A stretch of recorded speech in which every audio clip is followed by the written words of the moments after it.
Hello সবাইকে, আশা করি সবাই খুব ভালো আছো। আমিও খুব ভালো আছি। ছোটবেলা থেকে আমি বরাবরই এই একটা ধরনের কাজই খুব ভালো পারি, তাই ইচ্ছে ছিল নিজের বিয়ের সময় সমস্ত কিছু একা হাতে বানাবো। যা বানিয়েওছি আর তোমাদের সাথে শেয়ার করেছি আগে, কিন্তু কি বলতো, বিয়ের এত ব্যস্ততার মধ্যে না সবকিছু শেয়ার করে উঠতে পারিনি, তাই এখন এক এক করে করছি। বিয়ের নানান জিনিসের মধ্যে তথ্যসূচি কিন্তু অন্যতম। আর আজকাল বাজারে অবশ্যই এরকম তথ্যসূচি রেডিমেডই কিনতে পাওয়া যায়, কিন্তু নিজের হাতে বানানো জিনিসের গুরুত্ব তো আলাদাই, তাই না?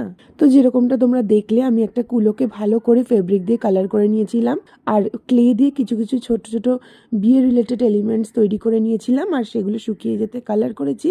আর সবটা কমপ্লিট হতে করে দিয়েছি সূক্ষ্ম আলপনা, আর তার উপর দিয়ে দিয়েছি অল্প কিছু ধান, আর সব শেষে ভার্নিশ দিয়ে কোটিং করে দিয়েছি যাতে এটা খুব ভালোভাবে থাকে। আর বিয়ের পর এটা এখন এইভাবে আমার বেডরুমে শোভাবর্ধন করছে। তোমাদের কেমন লাগলো আমার হাতে বানানো এই তথ্যসূচি? কমেন্ট সেকশনে অবশ্যই জানিও কিন্তু।